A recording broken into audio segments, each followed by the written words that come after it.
Welcome to the Better Behavior Show with Dr. Nicole Beurkens, best-selling author, psychologist, nutritionist, and mom, where we'll be discussing ways to improve your child's attention, anxiety, mood, and behavior with simple strategies you can use right now. The following discussion is for educational purposes only and not intended to diagnose or treat any disorder. Please do not apply any of this information without first speaking with your doctor.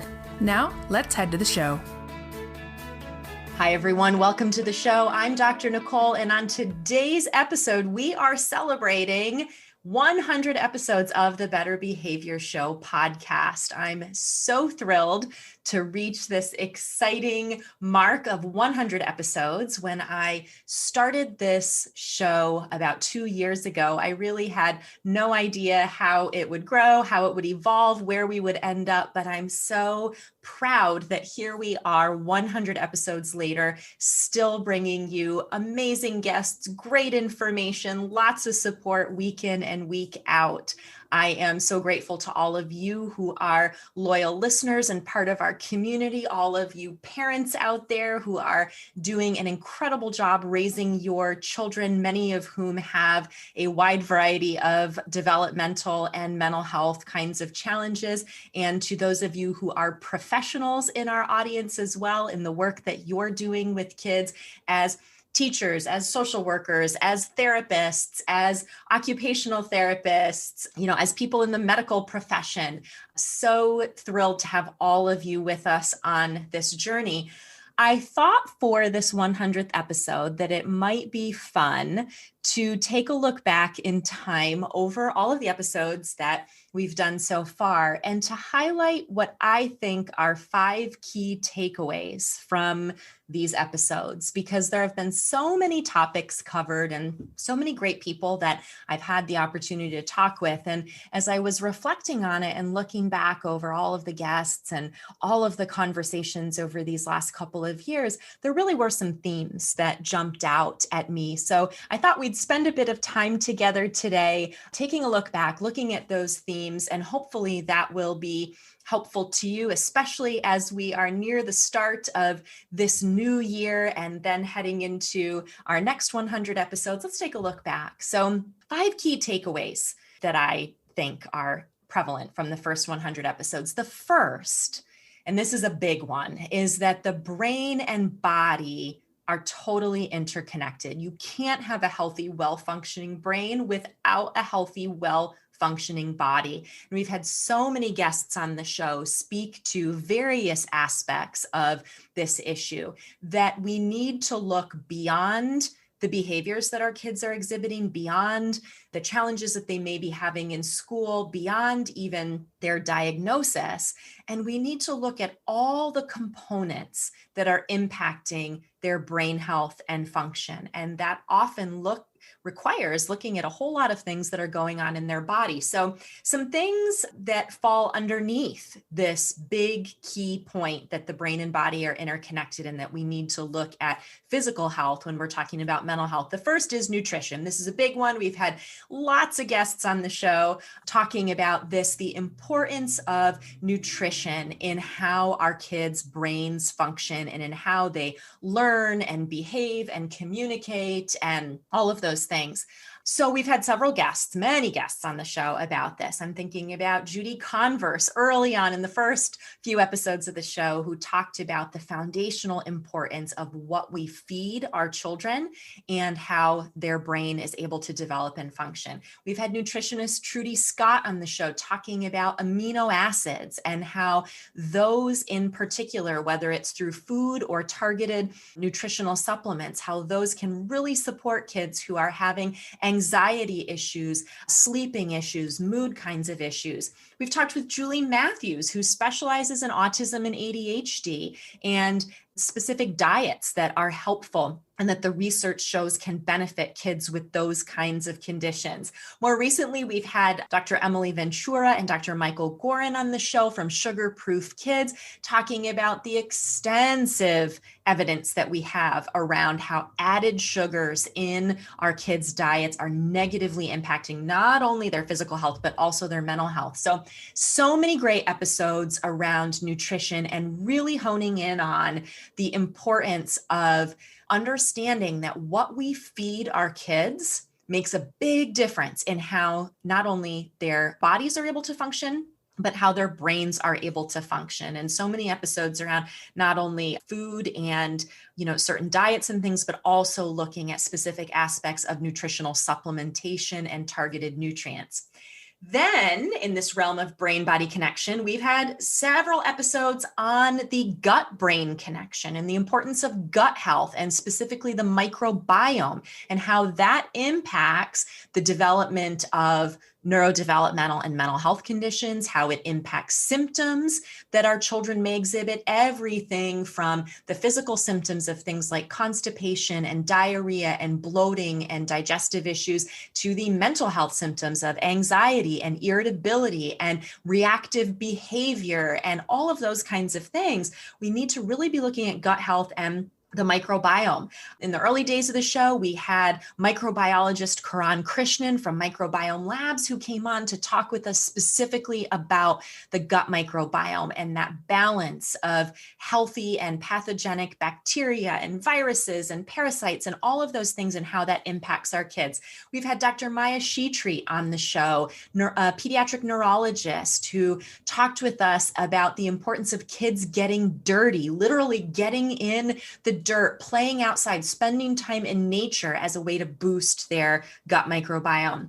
More recently, we've had Dr. Liz Lipsky, who's a digestion specialist, on the show, and she talked a lot about how we need to really be cognizant of how our kids' bodies are making use of the food and the nutrients that we're giving them in order to support their mental and physical health. And lots of other specific topics around this too. I'm thinking back to an episode we did with Dr. Jim Adams, who has done some of the seminal research on fecal microbiota transplants in kids with autism spectrum disorder and the amazing results they're getting with that. So just that focus on gut health and the microbiome.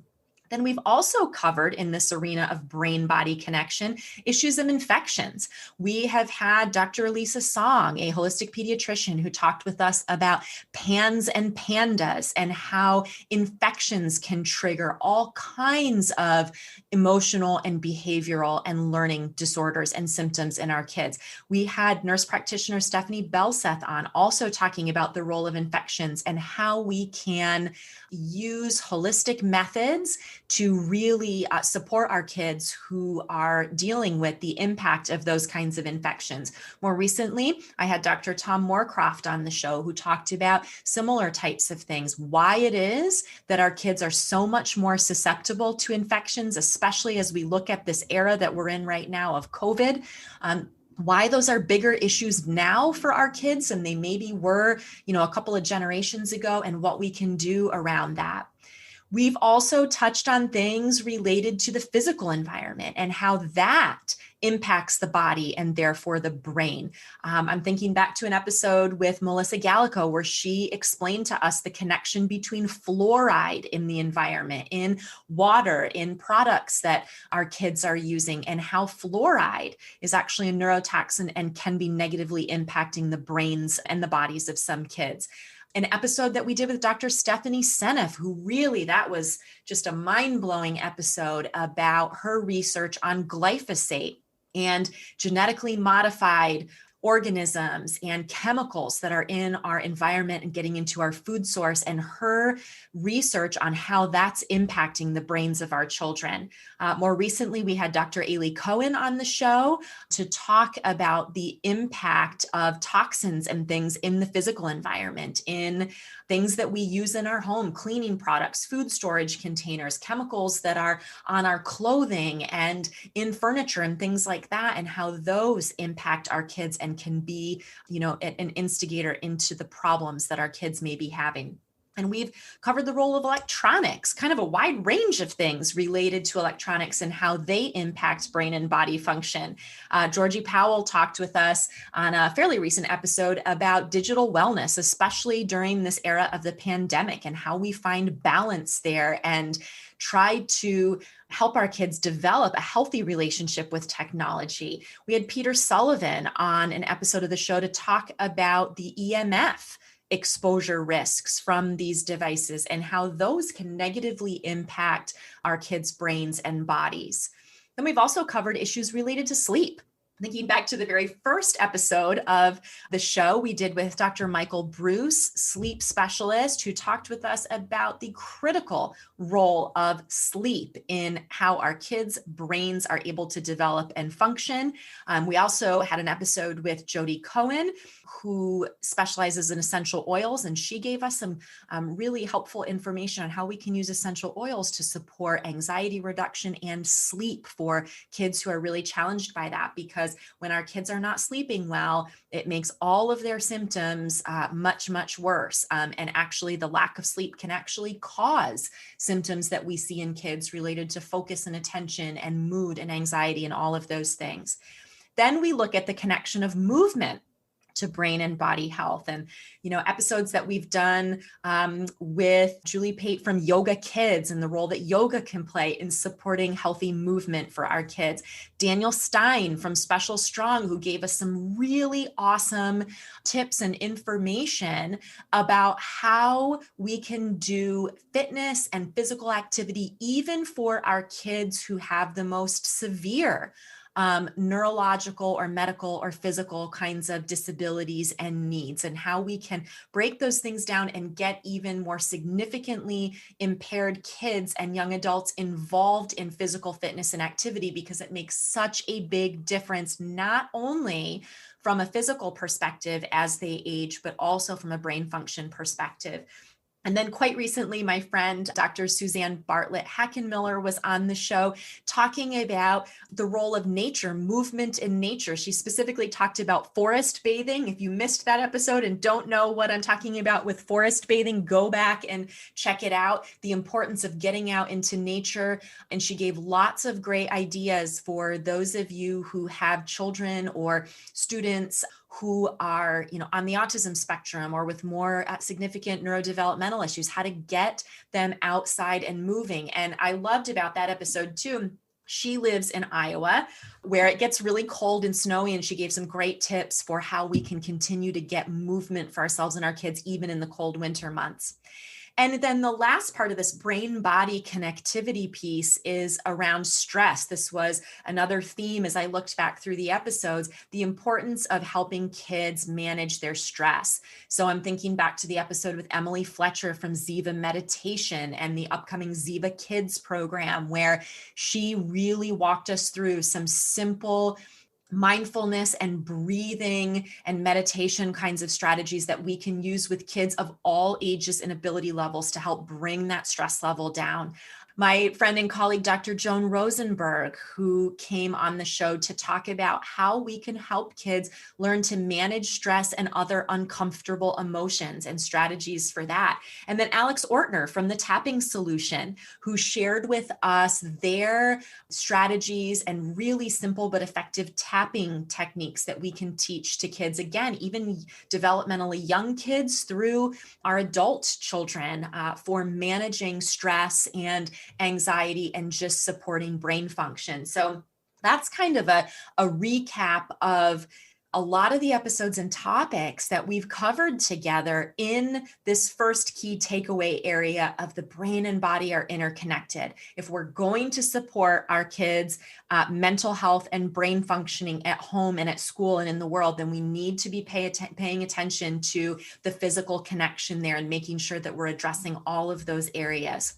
Okay, so key takeaway number 2 is that what we as parents and adults bring to the table with our kids is really important. The ways that we communicate, the ways that we initiate interaction, that we engage with them, the ways that we manage ourselves are just key to helping our children learn and grow and function better.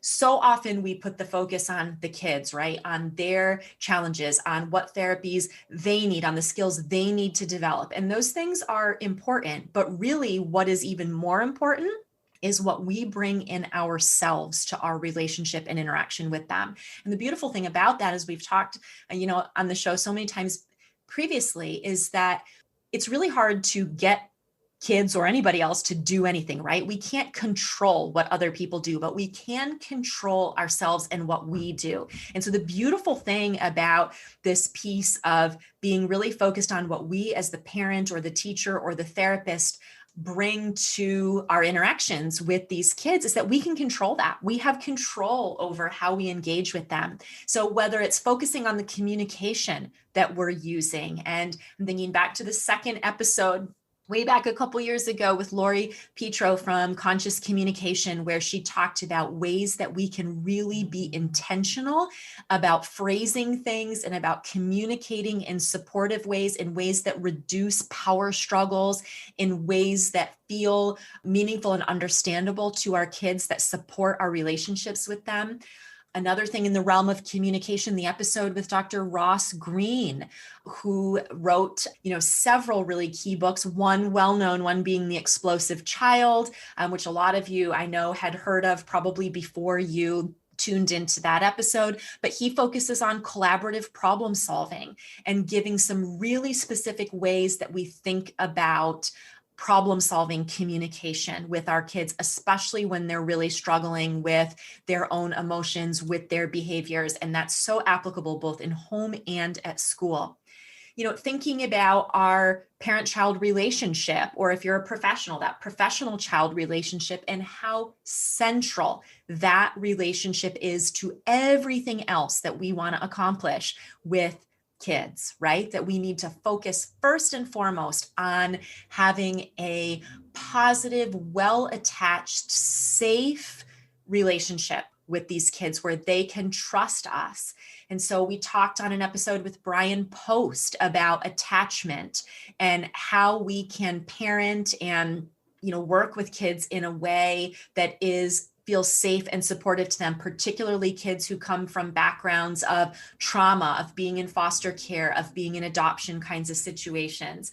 A favorite episode of mine with Kim John Payne from Simplicity Parenting, where he really broke down for us how we can use really key strategies to emphasize the relationship that we have with our kids and to bring safety and trust and consistency there. It was such an honor to interview Dr. Mark Durand, who has done research on optimistic parenting and written the book on that. And that episode was so great because he really helped us to see how research shows that our optimism, the amount of optimism, the optimistic outlook that we bring as parents, as key adults in these kids' lives, makes a tremendous difference in reducing behaviors and improving functioning in kids, even with the most severe neurological and behavioral disorders. That even when parents don't have a lot of opportunity to access therapists or specific kinds of therapies, just by helping you focus on your level of optimism, of taking care of yourself, of retaining hope that your kids can get better, that makes a tremendous difference. Makes me think too about the episode more recently with Julie Lithcott-Hames, where we talked about how we as parents and as adults can help kids to develop more independence, can help them feel more capable and competent, can utilize our interactions with them in a way that helps them grow into the best versions of themselves. So that parent-child relationship, so critical. And then the other piece that I'm thinking about under this, key takeaway of us as parents and adults bringing really important things to the table is this idea of staying calm and regulated ourselves. We've had several guests who have talked to us in various ways about the importance of that we need to be able to stay in the role of being the captain of the ship, that we need to be able to stay confidently in control and calm, especially when our kids are not, especially when we are dealing with big storms, whether that is, behavior issues or big reactions or just ongoing major struggles with our kids, that we need to stay calm and firm in ourselves, in how we're approaching the situation and in relationship with them, so they know that they can trust us and that no matter what they throw at us, we've got it.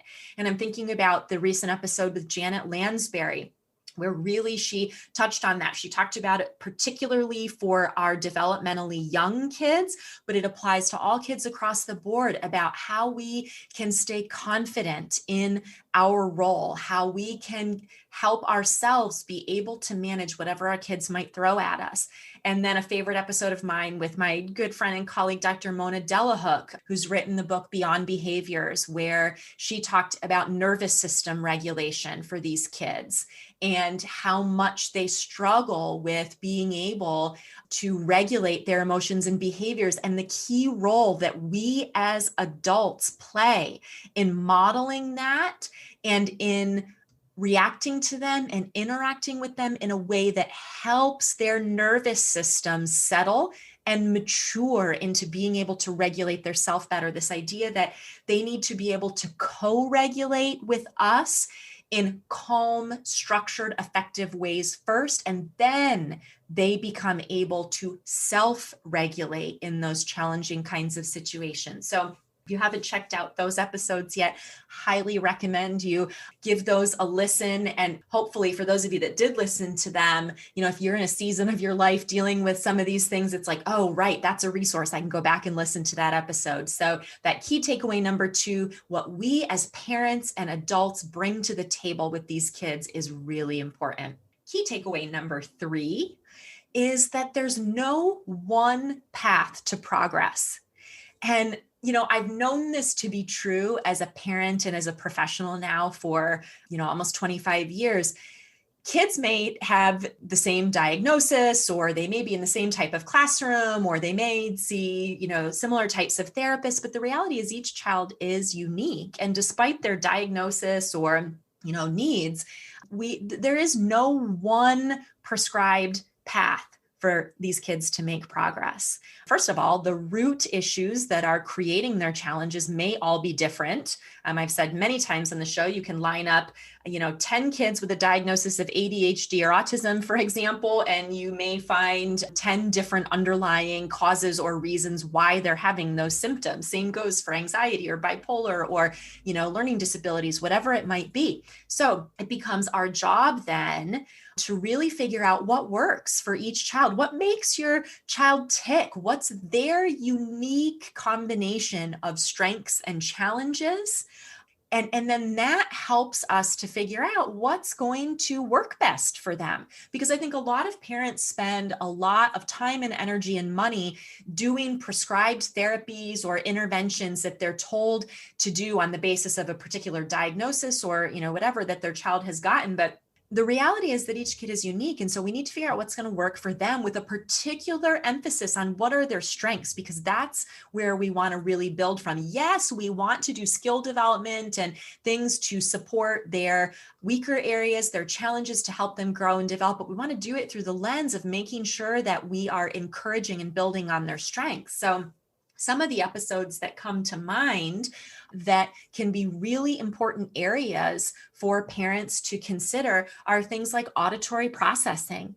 We did a great episode with speech language pathologist Lois Cam Heyman, where she really delved into what is auditory processing, how it is so often overlooked for kids who are having learning and behavior challenges, and strategies and approaches for that. We've had a couple of episodes related to anxiety and specifically the space parenting approach to anxiety.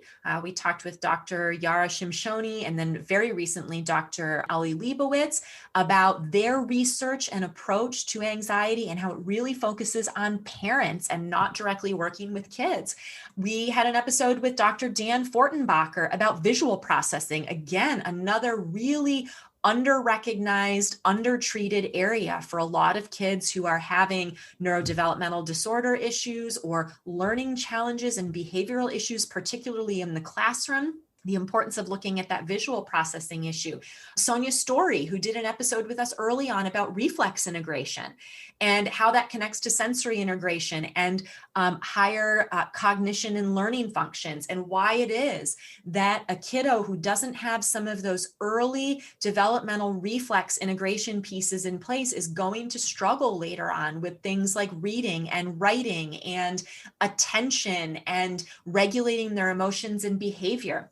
Fabulous episode with Sarah Ward talking about executive function skills and how these are key for kids who are struggling with both learning and focus and attention, as well as their emotional and behavioral regulation. These are, key skills that we can use techniques to help them learn time management, time awareness, how to structure and manage their belongings, how to prioritize tasks, how to see things through to completion. So many kids struggle with those areas. And so working on those executive function skills can be helpful. We had Dr. Kay Toomey from the SOS feeding program on the show to talk about feeding treatment. And that was such a help to those of you who have kids with picky eating issues, but also way beyond picky eating and really problematic feeding patterns. Those of you who maybe have been in various kinds of behavioral therapies for feeding for a long time and haven't been making progress, that episode with Dr. Toomey really showed us some of the things that are often overlooked that need to be assessed there. And then, what does effective treatment look like? So again, this idea that there's no one path to progress, we need to be looking at the uniqueness of each child and then putting together, a plan for how we're going to address that child's needs. And one of my goals for this show has been to expose all of you as listeners to lots of ways of thinking about this, to lots of types of assessment and treatment and issues and underlying root causes that you may not have even been aware of before, because I'm such a big believer that we do the best we can at the time with the information that we have. And then as we learn, it allows us to do better. And I know that's been true for myself as a parent and definitely as a professional as well. So one of my big goals with this show has been to expose all of us to more information, to newer and better information so that we can all do better for our kids. All right. The fourth key takeaway from the first 100 episodes is the idea that supporting the entire family is critical. Again, we spend so much time focusing on the child with the issues, but we need to remember that that child is part of a family system with parents and grandparents and extended family members, with siblings. They're part of a family unit, and that we need to be considering the needs of everybody in the family system, and that's a part of helping kids grow and thrive and improve. So some of the episodes that come to mind along that theme: early on the show, we had Reverend Mantu Joshi from Resilient Parenting, who talked about his own experience as the dad of children with special needs, as well as in his role as a counselor and a pastor, and just the importance of supporting the family unit and how we can do that. More recently, we had Emily Hall from the Sibling Support Project on the show, one of my favorite organizations for supporting siblings. Siblings have their own unique needs, challenges, strengths. We need to be supporting them as well. They often get lost in the shuffle when a child has special needs, particularly if they're more significant behavioral or, medical kinds of needs. So how do we support those kiddos? We had Kendra Wild on fairly recently talking about micro actions for self-care for parents and other caregivers. And I know this is something that, can seem trite at this point. Everybody's talking about self-care, especially with the pandemic. And, we all kind of roll our eyes and go, yeah. But it really is important. And the research bears that out. We can't be there for our kids in a way that supports them to be their best selves and to make progress and move forward when we're totally depleted and not taking care of ourselves. And I really have come to believe that what parents do to support themselves, what we do to support ourselves, really is even more important than the specific things that we may do with our kids. Because when we are filled up, when we are managing our energy, our health, our emotions better, that has this overflow effect on our kids then that's so important. I also was just thinking about the episode with Dr. BJ Fogg from Stanford on his tiny habits approach. I guess that episode probably fits in with several of these themes that I'm talking about, but it comes to mind with this key takeaway of supporting the entire family, because tiny habits is such a brilliant way of helping adults and all kids in the family break down challenges and focus on building new skills, building new habits, building routines for things in a way that's really successful and productive. If you didn't catch that episode when it aired, and I want to say it was this last April, so April of 2020, I believe, because we were just sort of towards the beginning of the pandemic, definitely check that out. Such a brilliant way of working with our kids and for ourselves, of really tackling challenging areas and skill development in a way that's doable and successful. Okay, we have come to key takeaway number 5, and that is that you are never out of options. There is always more to learn and discover, and there are always reasons to continue to have hope. And if there's one thing that you take away from any episode of this show, certainly from the first 100 episodes that we're celebrating today, I hope it's that. I hope that you can take away this sense of optimism, this sense of hope, that there are always new things to discover, and that there is always a reason to believe and expect that kids will grow and change and improve, that we, as their parents or their therapists or their teachers, will continue to grow and evolve and change in positive ways. So if something isn't working, then change it.